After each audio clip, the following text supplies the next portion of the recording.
Hello everybody and welcome back to our 4th Age Total War Harondor campaign. We're looking at a new development here, and I hope you'll forgive me for just skipping past this little battle that led to this. This is the aftermath of the assault of Karenbad. Just as a reminder, Karenbad is this settlement right here that was in the hands of Harad at the end of the last episode, but it only had a single family member inside. Now granted, that was the heir of the Haradrian faction, but given that we have a full stack outside here, I just figured there wasn't a whole lot of interest in showing that particular battle.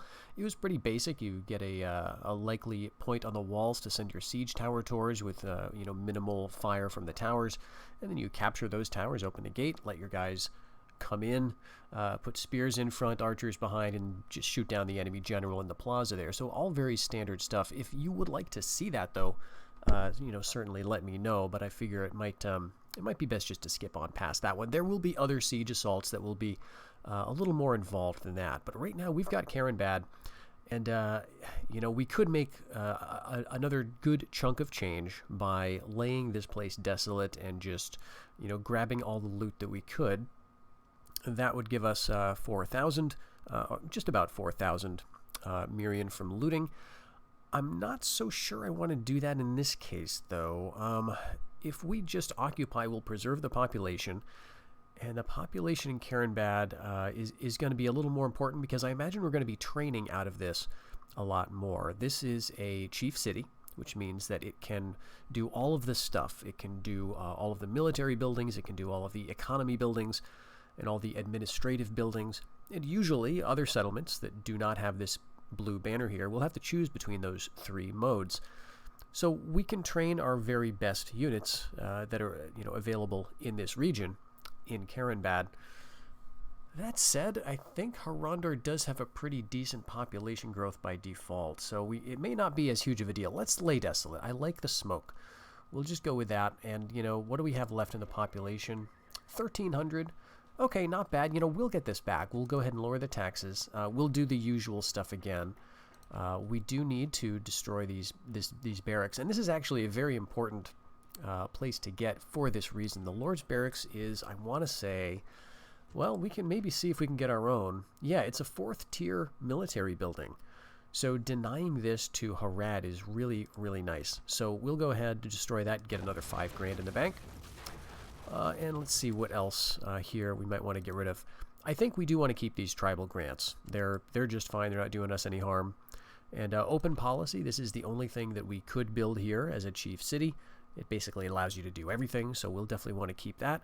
We'll keep the herbalist for population. That's what the public health modifier does. I think that's population growth and happiness get boosted by that amount. And of course we're going to keep the market. That's going to help with population as well. And actually we can train a scout from here already, which is awesome. So let's go ahead and do that. And then the only thing that remains is to get rid of the Homeland Dominion here. And yeah, public order is still doing fine. As the campaign progresses and we get more settlements farther from one another, we'll want to be a little more careful about doing this too quickly.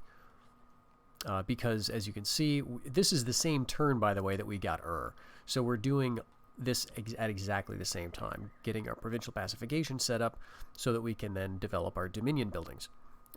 Usually you don't want to be doing too many of those at once because the absence of a Homeland Dominion or Fiefdom Dominion building is going to cause some faction-wide penalties.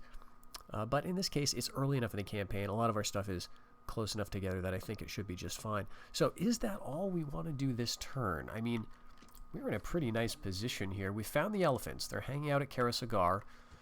And the hope is that that because the Empire of Harad is now cut in half, they've only got these 2 settlements to the east, and they've got, quite a lot more to the west. My hope is that this army is going to feel rather insecure, and they're going to maybe use those elephants elsewhere, or maybe just hang out in the city forever. I don't know. Maybe that's too much to hope. The other thing that I hope is that Far Harad is not going to immediately attack me, because we are currently allies, very strong allies, as a matter of fact. I'm hoping that the presence of Harad here and here is going to distract them, so that they're going to find something better to do than attacking me in Karenbad. But we do need to keep an eye over here, so it's good we're training another spy. And I think what we were doing is getting generals down in this area. Now, when you capture a settlement, you do want to give some thought as to who is the leader, right? Who is the family member in the area who did the capturing. Because not long after you take the city, they will get the lordship of that city. I think it's like 2 turns or so. So in the beginning of the campaign, we got these lordship titles that accrue to the various family members that are sitting in the city. So they all have that. And then you get some other titles as well, just kind of over the course of the campaign. The city ones, though, can be a bit of a problem, because if you keep your family member in the city, he gets that city ancillary, the title, and then you keep him in there for a while, he's going to get that attuned governor trait. And what that does, it does a bunch of good stuff, but one kind of arguably negative thing. You can see there's the whole list of stuff at the bottom of this tooltip. The very last thing listed here is minus 10% movement points. And so this is the only negative effect from being an attuned governor, but it's intended, of course, to simulate that your governor would hang out in the area, right? He's going to be fairly local to the region in order to get all these bonuses, all this, intimate knowledge of the people and the types of government and everything. So if you've got a campaigning army like this is, I very much want to keep this army in the field. I don't think it's time yet for us to sit back, because we're going to have some other big armies to fight.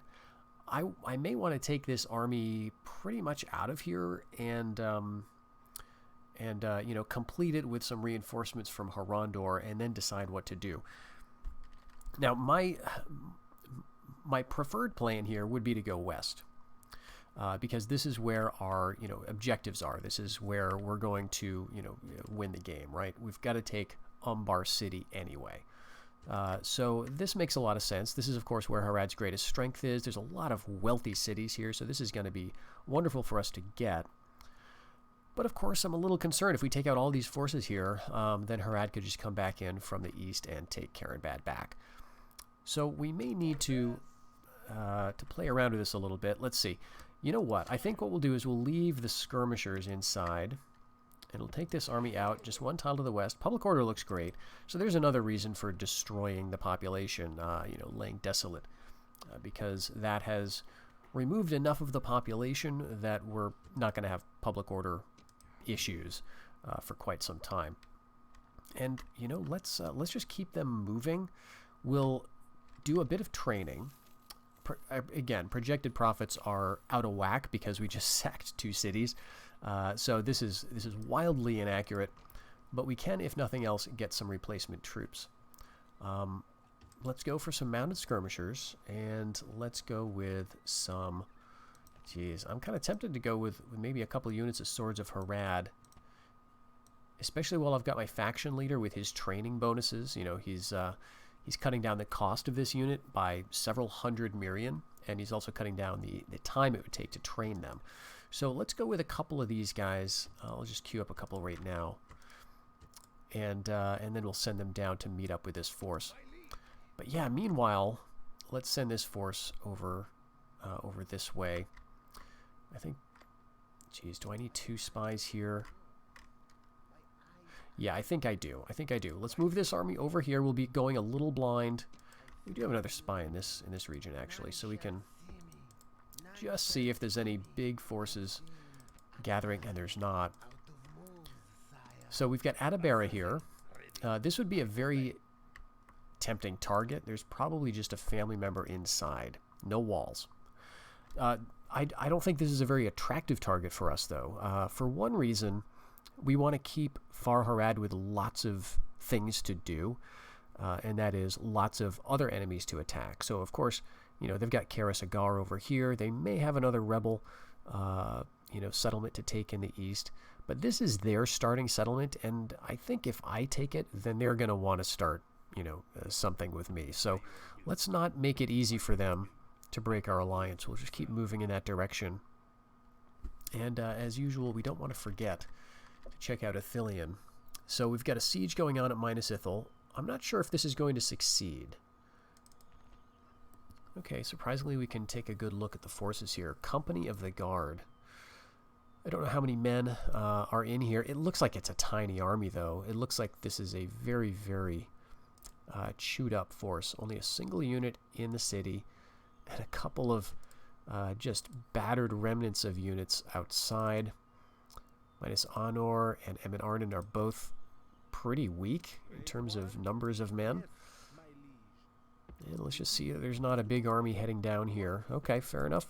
Everything looks good. Well, you know, this is kind of expected. Either one or the other of these factions is going to start making progress. So we do still have some time. Maybe, though, since we've got a little time and we've got a little cash, maybe we want to invest in some more money-making stuff like this. I mean, we just made about 10 grand, so let's do it. I don't think our governor is going to get any better. This is going to get us over 200. It's going to get us some more population growth, lots of money, and I believe some experience. Yeah, 1 extra experience point for our units.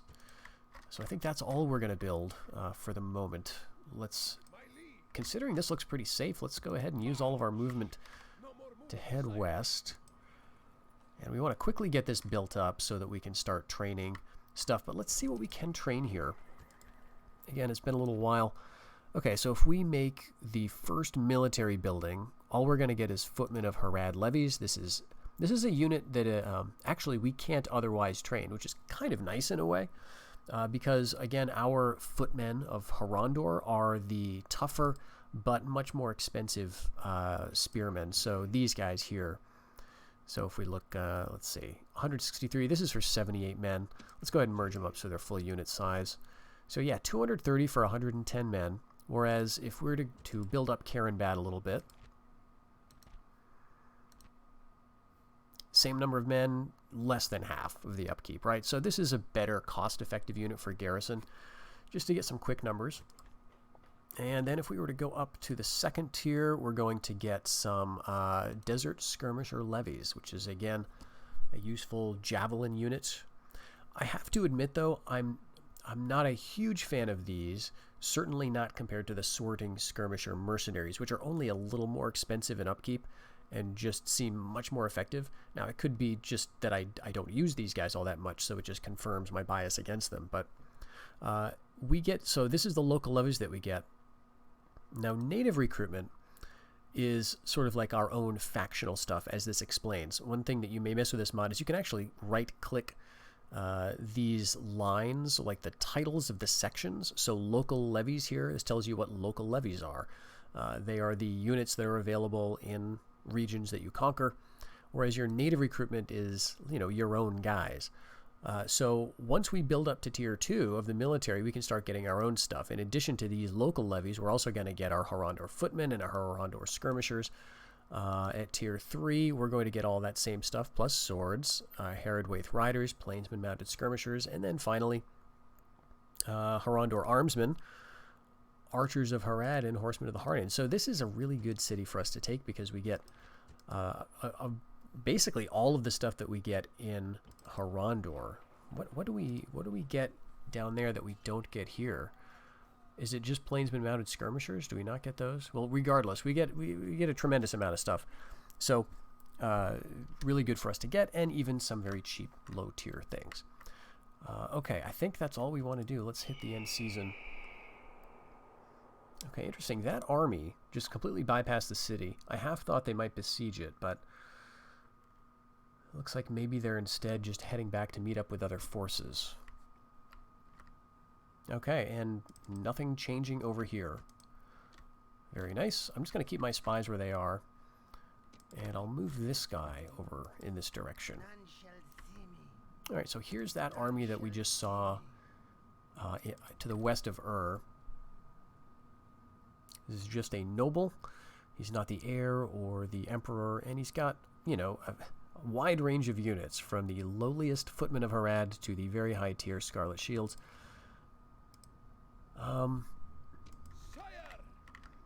Well, I think we're going to kind of ignore this army, maybe.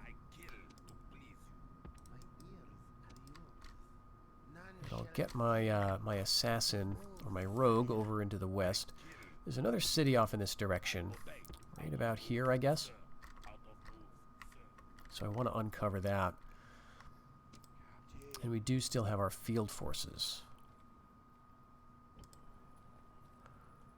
Okay, in right, we've got a couple of Harondor skirmishers, and we've also got... Okay, we've got another archer unit we can throw into this army. That would make 6 archers, which feels slightly overkill. But let's do it. I think we can bring them down here. And then we can just meet them up. Okay, 2 skirmishers can hang down in and then we can get the Harondor riders out of there. Alright, now what were we doing with you? Were you a really nice governor? Yeah, I think we want you in Karenbad.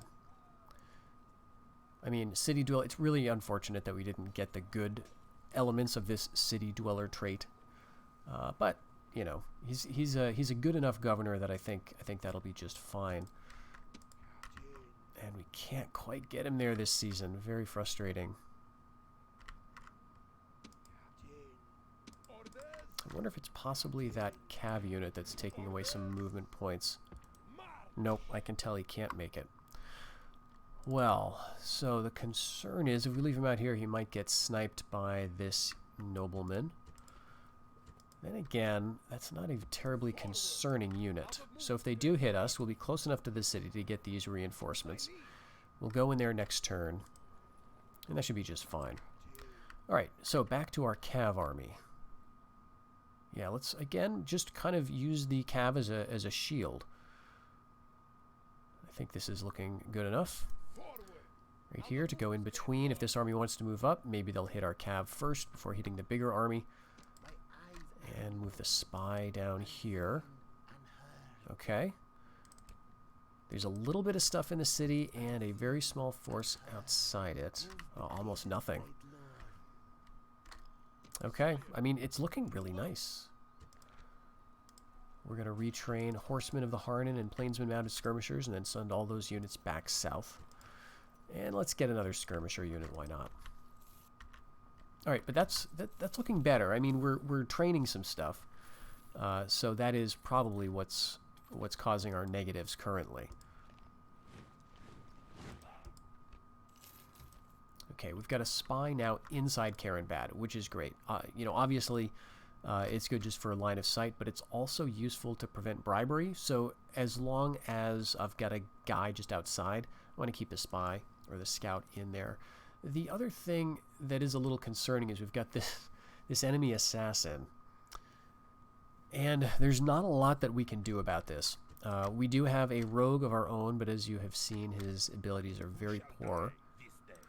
And just to give you a sense of that, if we try to go assassin versus assassin here, okay, 21 is better than I thought. But he's the only one we have. And I don't think he's going to succeed at that. So if I had like 5, you know, I'd figure 5 of them with a 21% chance might do it. One of them might succeed. But what this guy can do is obviously assassinate family members. But also, he can destroy buildings. So as soon as we get some of these buildings built up, he can just start burning them down. And the only thing we can do, there's 2 things. One, we can just wait for him to die. Maybe he'll fail in a mission. Maybe he will just, you know, die of old age, you know, eventually. Or number 2, we could do the tactic of surrounding him with military units. And then once he's completely surrounded, putting another military unit right on top of him, and then that'll just destroy him. That'll squash him flat. I did not know that was a thing you could do. This is another tip I learned from watching Wombat. But yeah, it's something that works. I tend not to do it in part because I tend not to have that many units, and also, you know, it feels like, all right, I'll give him that advantage, right? I don't think it's so desperate that I need to resort to that kind of nuclear option, because it takes something like, you know, 9 units to surround and then squash the enemy agent. But okay, I think we'll stop there.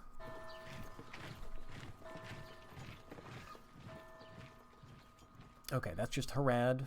No need to be alarmed. We're already at war with them. So of course they're going to blockade our ports occasionally. And we've got another one. A competent governor. So potentially a governor for which might be nice. A plainsman, so this is good for trade. Good for cavalry command. Oh, that's right. They're bad at construction costs. But if he's intelligent, and he is, you know, that might not be too bad. He's also even somewhat learned, which is good. A lot of your guys are going to get the like unlearned trait, which is negative to construction costs. So he's not that bad. Despite being a plainsman, I might put him in charge of Let's take him. Oh, we got another guy coming of age too. All sorts of wow. Okay. He came of age in Karenbad. Oh, how perfect. So maybe I don't need you here at all. So this guy, the guy I was sending down, Obiajulu of the House of the Singing Bird, was an adept governor and adept commander. This guy, who is evidently his son, right? Because the sons tend to come of age. Oh, or maybe he's one of these guys' sons. Because the sons tend to come of age in the province where their father is located. Unless their father is located outside of his own territory, in which case they just appear at the capital. But this guy, he's an adept governor, but a competent commander, which means, you know, I'd rather have the adept governor out in the field, or adept commander out in the field, right? This guy is a plainsman. Okay, so he's not the city dweller guy's son. He's shadow touched, which is interesting. And this is something that can happen in the mod because it's the 4th age. The shadow cult is rising. Some of your guys may be, you know, mostly your faction is going to be something different, like Ways of Darkness or Ways of the West, but there's a chance that any of your family members might be shadow touched. He's intelligent. He's a reckless fighter, so I don't want this guy in the field. You know, I might take him. He's intelligent. I think he could do some good down here. We'll keep him in Karenbad. Now, I do want to find where that other guy got married. Okay. He's a competent governor, so I think... Jeez. Yeah, let's put you at like I was thinking. Just because there's enemy agents around, I'll send him with all of these units so that they're not going to be bribed, or at least they're less likely to be. Okay, this is interesting. So Khan has attacked Farharad.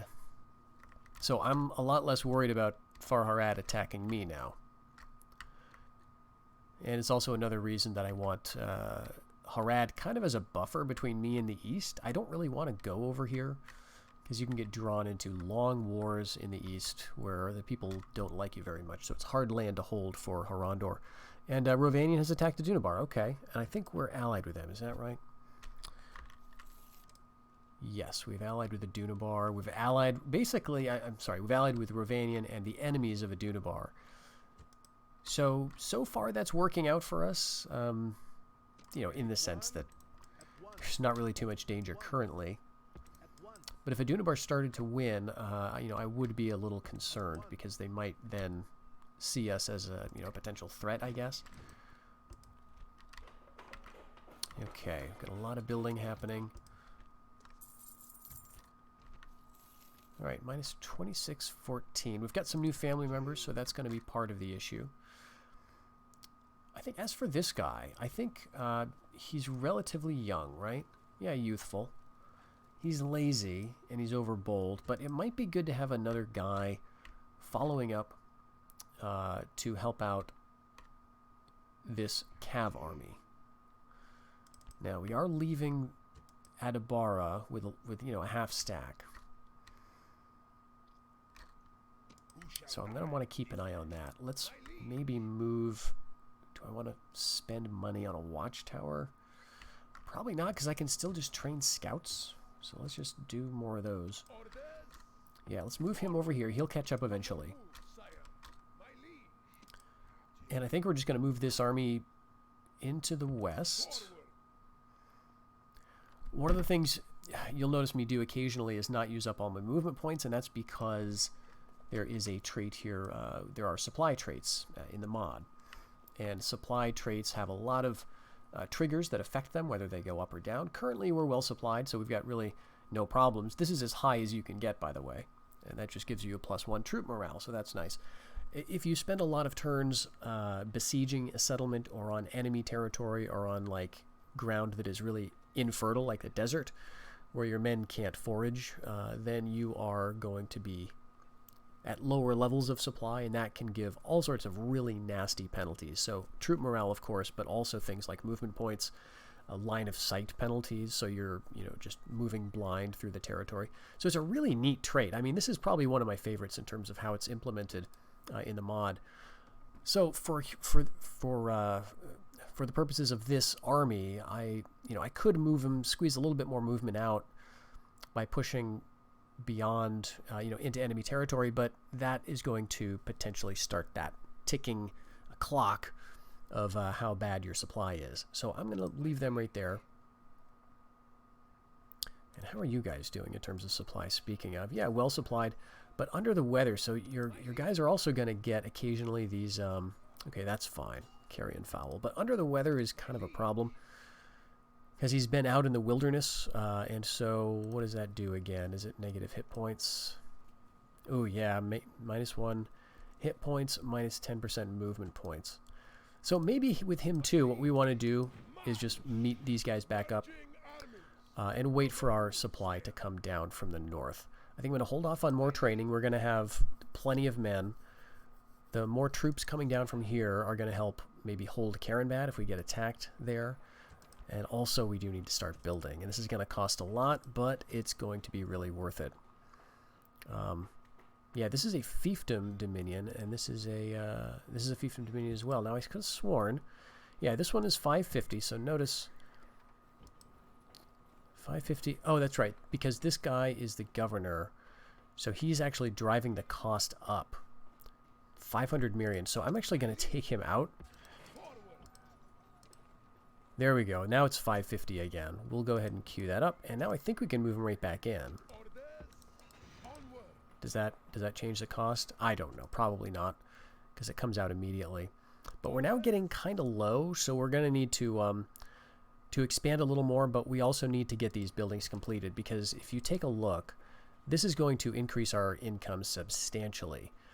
Currently, once you conquer a settlement, there's this awkward period of making sure all the locals in the hinterland and in the city itself are actually doing what you want. And so that's what this building represents. It's you're establishing your dominion over the city and over the land, and that's the point at which you can start collecting your rents, your land tax, your income tax, and getting all the trade bonuses and all those. So we're doing some trade and some income tax without this even.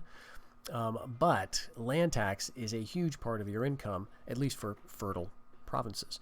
And so these parts of Harondor actually are quite worth it. Okay, let's see. We've got another scout going, so I think I can risk this guy into the east. There's Akasanabon. What do we have here? Footmen. Okay, this is more substantial. Some swords, some spears, cav archers, and regular footmen. Okay. And let's move this way. All right, nothing else. But as you can see, we've got 3 cities here. There's another one down here in the peninsula. There are also some permanent forts, which can also produce troops. So this is looking fairly empty. We can even do this cheeky little move of double left-clicking the city that's under the fog of war, and it'll tell you how many units at least are in the garrison. Now, the AI does like to do this a lot, standing troops outside. So there could be a full stack right outside here. But this is still encouraging, right? At least there's only 2 units there, so things are looking pretty decent. Yeah, let's go ahead and end the turn.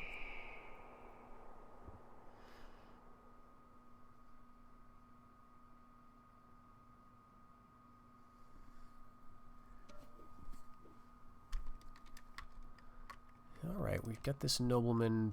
I'm not sure if he knows what he's doing, but let's see. Keep moving down here. And we can deal with him with this army. This guy is going to but, eventually. And yeah, he's got reinforcements, but, now I'm kind of thinking I want these troops down in Karenbad because I do need some kind of answer to that. All right, let's see. Are you still under the weather? No, he has, you know, you get over your sicknesses sometimes. I think maybe staying on friendly territory, not using all my movement points, has allowed him to get a little healthy. Okay, great. So we'll keep that up, moving him kind of slowly. And let's bring my scout down a little farther. Yeah, not a lot. There are a couple of units outside Umbar. They trained up another unit in the city itself. They got some guys in Akasanabon. And they're moving. It looks like they're moving to protect Akasanabon because they can see what I'm up to. Okay. You know, we could try the same thing that we did in the last episode here, where we attack this army and the garrison showed us up as reinforcements. That might not work this time. Yeah, we don't have the movement points. That's a bummer. Well, maybe we'll get attacked and we'll get to fight a nice defensive battle against not that many troops, because these guys could reach us, but there's footmen. All right. Man, I think I don't want to jinx it, but I think we really lucked out in terms of Harad, in terms of what they're throwing at us. Gosh, still losing 20. So that means in 3 seasons, we're going to be in a negative income. So that's not great. All right, you're going to be, I guess, right down here. I want to see if you guys move at all. And then, you know, I guess this army here can kind of be the hinge between my new conquests and my old conquests to rush back and put out fires as they occur. We are going to have, let's see, 3 seasons. Okay, and then we're going to make another 200, so that's not a lot. What are we going to make in 6 seasons? Let's actually do some math here real quick. So that's 1,300. But it's minus, so let's call it, I don't know, 700. An extra 700. This is going to bring in, let's see, an extra 1,100, but minus 3. So around 1,500. That's not going to be enough. So we're going to need to keep conquering. Yeah, we're going to need some more cities and some more sacking. All right, Farharad's moving for Karenbad. That's good. Oh, interesting. I kind of would like an alliance with Rune. It's interesting because, you know, you would think of these guys as a big enemy of the West, right? Enemies of the Reunited Kingdom and Rohan. They're Easterlings, right?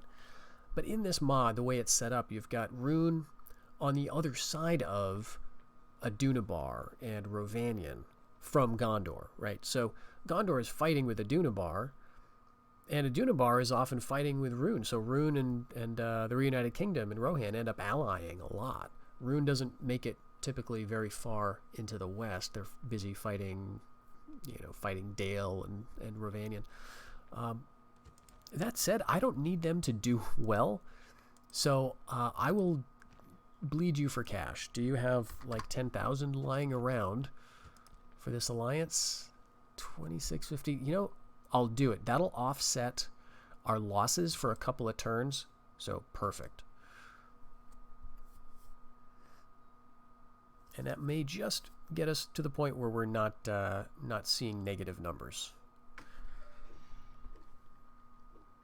All right, what are you doing? Oh, no. All right, what is this? Is this elephants? I have to know. All right, let's go down here. Yep, there's the Mumikil. They've not taken any losses. 24 men. And this is not 24 elephants. Thank God. It's 2 big Mumikil, but they are plenty to cause trouble for you. So let's okay, this guy's going to go off and cause trouble that way. Let's get these troops down here to Karenbad. We've got another guy? Jeez, we've got lots of family members. He's a competent governor and an adept commander. He's going to be a plainsman. Great. Lazy, intelligent, short in stature. You know what? We've got so many guys now. I'm a little concerned. All right, minus 505. That's very nice. I don't know why that changed so quickly. Oh, is it no, the farms are still building. Well, regardless, the That's probably the alliance with Rune. But regardless, yeah, we've got all these family members that are costing us a lot. Like if we look at this unit, let's see, we got to get you out of the city to do this. We click on the details. Yeah, 510 upkeep. So 2 of these guys is over 1,000 per turn. So we're going to put them over with the family members, or with the Cav army rather.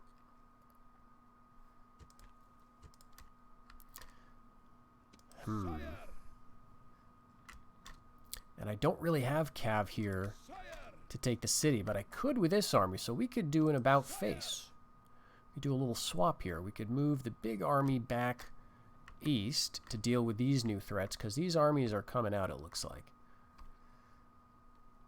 Part of me really wants to keep up the pressure and go for Umbar. You know, that's one of the things that I often do. Just kind of maybe take and then just gun for the Umbar region and trash a bunch of these cities. And then once you feel like you can hold it, you're in really good shape. So part of me wants to do that, but I really don't want to lose these, especially now that I've invested in them. So if I were to attack these armies, there are 3 of them. Where's your little banner? It's just not showing up for some reason. They're just on top of each other, that's why. Okay, but yeah, we do have 3 armies right here, and we get the city. If I attacked this middle army, they'd all show up as reinforcements. They'd probably all stick around and fight. And I've got 3 Cav units, but those 3 Cav units would have to do a lot of work. They would have to run down all of these guys. And the other thing is, I'm not totally sure that these armies would stick around and fight, because I've got such, you know, numerical superiority, I think. And honestly, like, just technological superiority. So yeah, we'll move them out. We'll get back to our own homelands, and yeah, let's get onto enemy territory here. You can get back right there. And these are our elephant killers, right? We want to keep them kind of near these big armies. No more elephants should be troubling us from the west. And we want to get, it's very important too that you get close to the city, because the garrison has to come out as reinforcements. You could attack them from like one tile to the south, and I guess the garrison would show up, but I like to be really close to them so I can be sure, have an easier time to run them down. Okay, very, very interesting. So Farharad and Khan have ended their war by Khan becoming the overlord of Farharad. That is fascinating. Again, would that it were so easy for me to do that to the AI. You know, you can. It is possible. It's one of my favorite things to do is make protectorates, but it's not this easy. It's like they just went to war last season. Okay, but yes, we've got an alliance with Rune. That's great. And yeah, we've got another coming of age. That was this guy right here. And who's the other one? Okay, right. You are the Lord of Central Herodwaith. Good for you. Last season's report. We even made a little bit of cash. The tributes are going to end, though. I believe we've got one more season. Maybe not. And then that should be it. Alright, Minas Ithil's still under siege. Dunabar's still owning Emin Arnon, so I don't expect any trouble from that quarter. So let's do this again. Let's see if we can make it a repeat. Just obsessively checking for mercs. I want to make sure I hit the right army here. Yeah, that's it. Okay, they're all going to come out. Now, they may get to the battlefield and decide to retreat. Let's look at what we're dealing with, though. So this is Lieutenant Tanari. He's the guy we're actually attacking. He's going to be due west. All right, manageable. Swords are annoying, but otherwise, that should be just fine.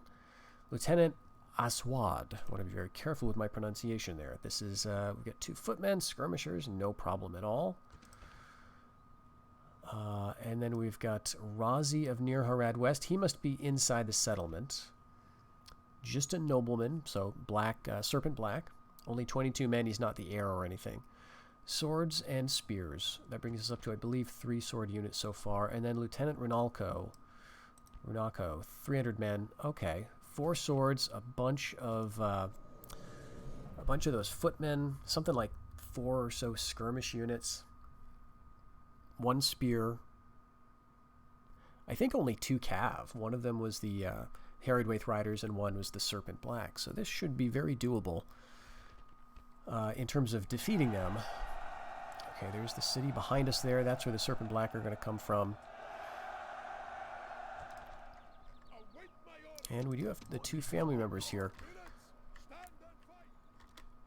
Okay, so they're going to be here. 1, 2, 3 other armies. Something like that.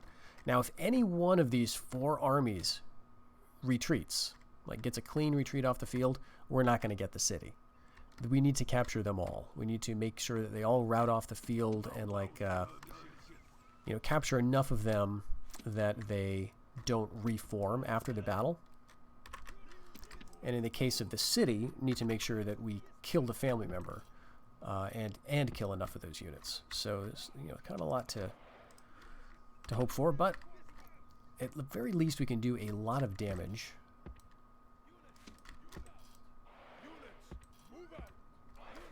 And you guys are all my lancers. Alright, I think I want to just be like this for now. Let's in fact bring the lancers up. Let's see what they do. Alright, they get lots of space. I want them to, you know, get close to me before realizing that they may have made a horrible mistake in accepting this fight. Because if they, you know, just turn around now, that does not get me the city. As much as this would be a very easy target just to run over here and deal with those guys. Okay, so here's the cav from Tanari, I think it was.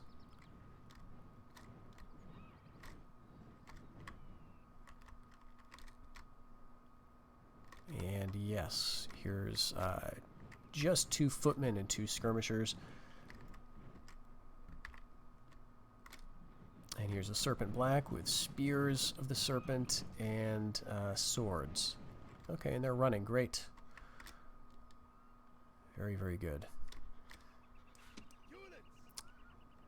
Do I want to move and sort of get close enough to hit some of these guys? Because this army's going to get to me first.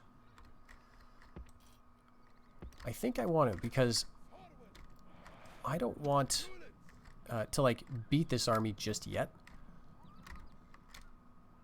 I want to make sure that we're going to actually, you know, get all of them close enough so that I can run them all down.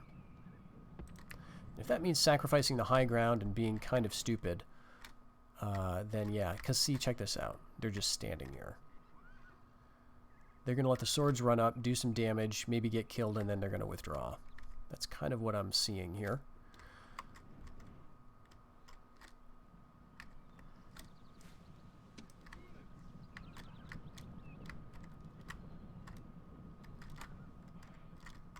Well, maybe we could just take the lancers around to the back, because I would like to kill that family member.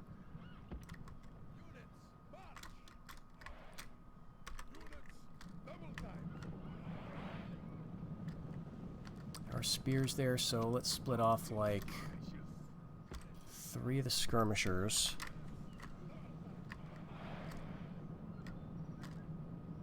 Harondor riders, yep. These guys are taking their time too. And it's not very far to the edge of the map if they decide to withdraw.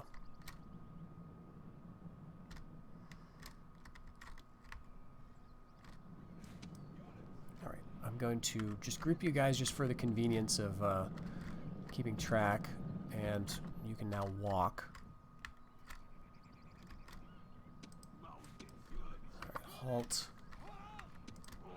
Harondor riders, yeah. Okay, so they've seized the hill.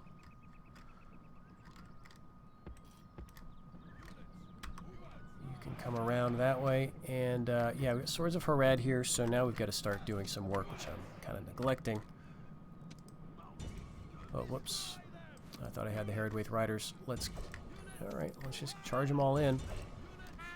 We're going to fall under some javelin fire. This is not going to be very clean. They're moving now, okay, and now my attention is split. Fantastic. Okay, enemy general down. Let's throw everything at these guys. And let's see. Spearman of the Serpent. Okay.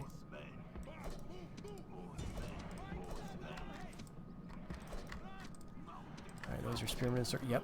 Okay, that's fine, fine.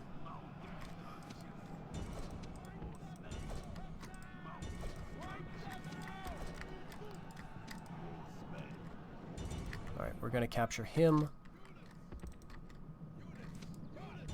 They're just routing. Are you fleeing? They're not fleeing yet, but they may. They're not fleeing yet, but they may. But I want to capture this guy, and I think I can. 12, losing heavily. 11.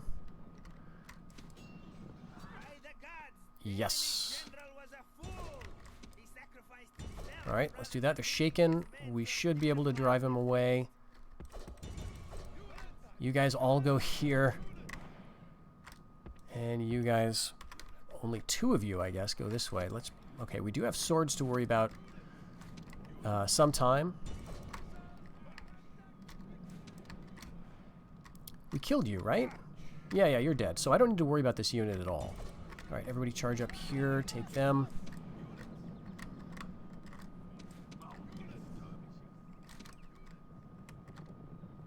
Alright, swords, footmen, footmen. Okay.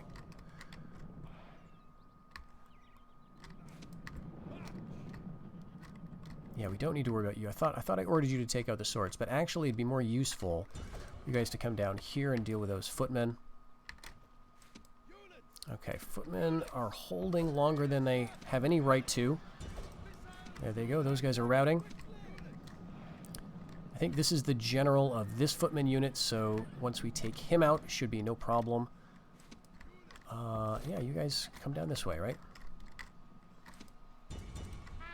Wavering, this should be it for them, and you guys can come up to look at the swords, see how they're doing. Alright, you just shadow. Actually, let's run these guys, because I'm a little concerned that this last army is going to get wise.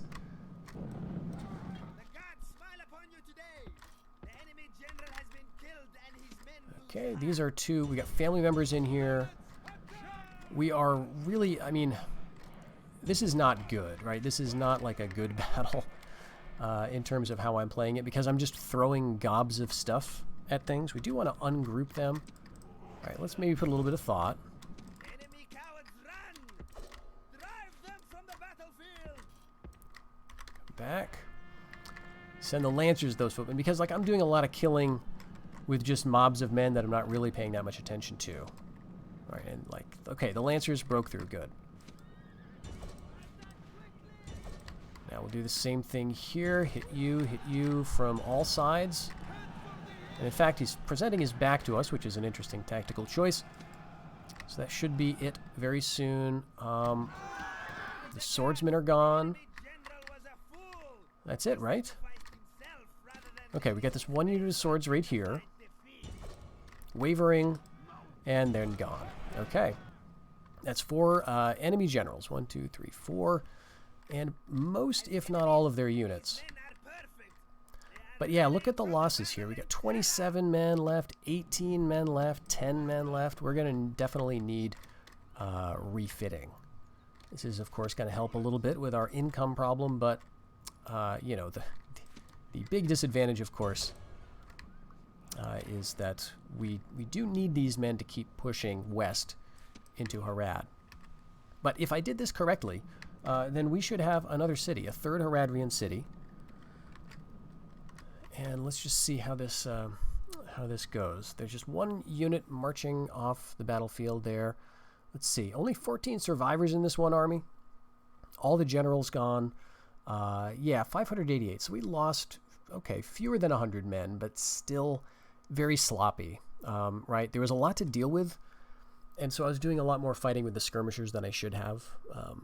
You know, if I wanted that to be a really clean battle.